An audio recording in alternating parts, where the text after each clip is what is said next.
Welcome back to News Channel 3 now at 5:30. It was on this date 68 years ago that Operation Overlord began, now known as D-Day. On June the 6th of 1944, a massive amphibious force of American, Canadian, and British soldiers moved through the darkness across the English Channel to attack the fortified beaches of Nazi-occupied France.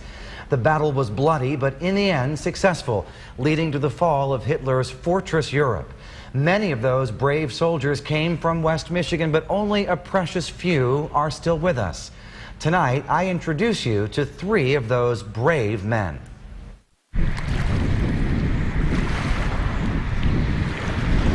Before we brought these three World War II veterans together, they had never met, although they all met the enemy together on D-Day.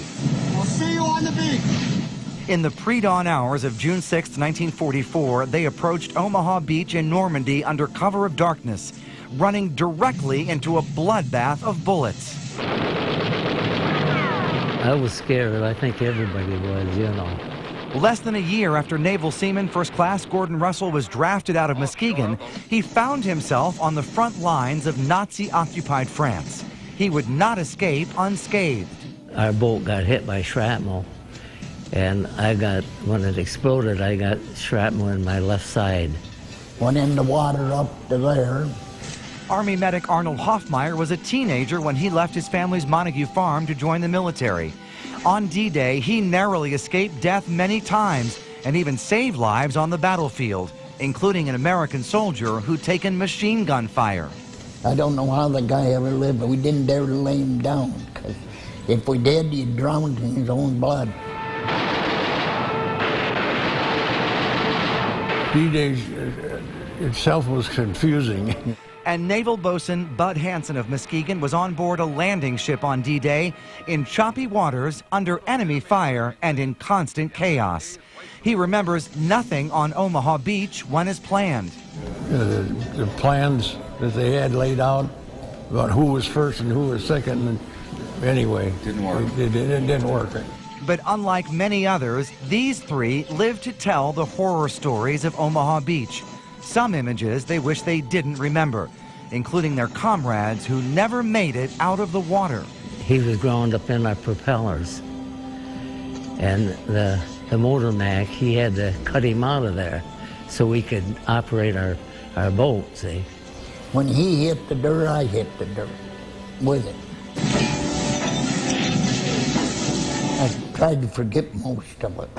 Our three D-Day veterans have been reunited on board another veteran of Omaha Beach. This boat, it's a landing ship tank, LST-393. So many soldiers came right out these massive bow doors into war zones. This boat is now one of only two remaining in the world of the more than 1,000 made for the Allied invasion. When you step on this ship, you are walking where heroes walked. This carried tanks to Omaha Beach, and it was part of a large flotilla. The equipment, the soldiers, all those people, they went to war, and then this ship brought back wounded soldiers and Germans. John Stevenson is president of the LST-393 Veterans Museum. This very LST delivered Sherman tanks, ammunition, and soldiers to Omaha Beach. Like all LSTs, the ship is flat-bottomed, allowing it to run up at full speed and literally beach itself, then lower the ramp for rapid offloading. After the ship was decommissioned, she spent several decades hauling cars across Lake Michigan.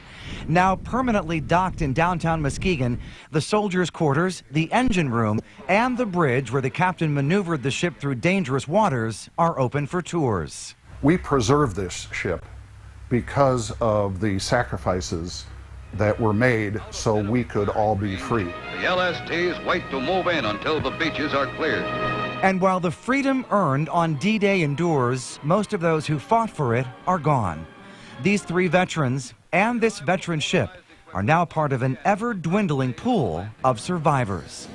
I didn't think I'd get to be this old, 88. Funny how you can remember all that stuff, but it stays in your mind. I bet it does. It was my pleasure to meet those veterans and, of course, tour that ship.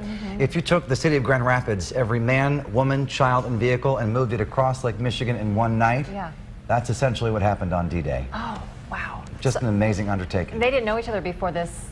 No, piece. they'd never